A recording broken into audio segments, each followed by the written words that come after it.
স্কুলেই পরিবেশ বান্ধব রাখি তৈরি করে নজির গড়ল চাপলা নিম্ন বুনিয়াদী বিদ্যালয়। এই স্কুলের শিক্ষক শিক্ষিকারা দেখেছেন যে প্রতি বছর রাখি বন্ধন উৎসবের কিছুদিন পর এই রাখিগুলি ছাত্রছাত্রীরা বিভিন্ন জায়গায় ফেলে দেয়, ফলে সেগুলো নষ্ট হয়।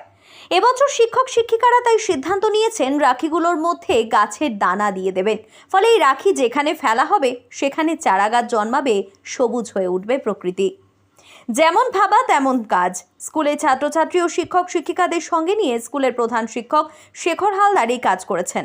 এ নিয়ে তিনি জানান, পরিবেশ বান্ধব রাখি তৈরির চেষ্টা করেছেন তারা। সেখানে ব্যবহার করা হয়েছে সুতো, ফুল ও আরও অন্যান্য সামগ্রী, তবে সমস্ত রাখির মধ্যে গাছের দানা রয়েছে।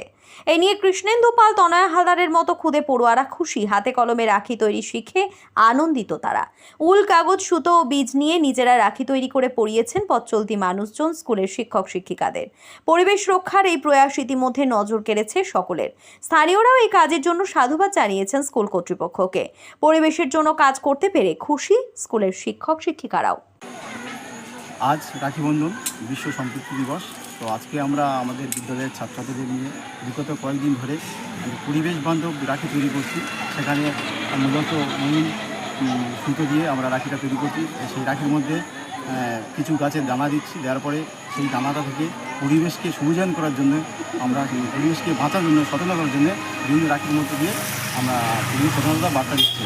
এবং এই যে রাখিগুলো বাচ্চারা যে কন্টেনারটা ফেলে দেবে, তারপরে সেখান থেকে পরিবেশের সুবিধার জন্য সেখান থেকে গাছ তৈরি হবে। আজ রাখি বন্ধন উৎসব পালিত হচ্ছে আমাদের স্কুলে। আমরা শিক্ষক শিক্ষকদের সহায়তায় আমরা রাখি বানাচ্ছি। সেই রাখির মধ্যে একটা করে গাছের দানা ঢোকাচ্ছি। তারপরে সেই দানাগুলো আমরা বাড়িতে গিয়ে ফেলে দেওয়ার পর সেখান থেকে গাছের অঙ্কুরোদ্গম বেরোবে। এর ফলে আমরা পরিবেশ দূষণ রক্ষা করছি। আপনারা দেখছেন news.in, একতরফা নয়, নিরপেক্ষ খবর। আপডেটেড থাকতে সাবস্ক্রাইব করুন আমাদের চ্যানেল news.in আর বেল আইকনটি প্রেস করতে ভুলবেন না।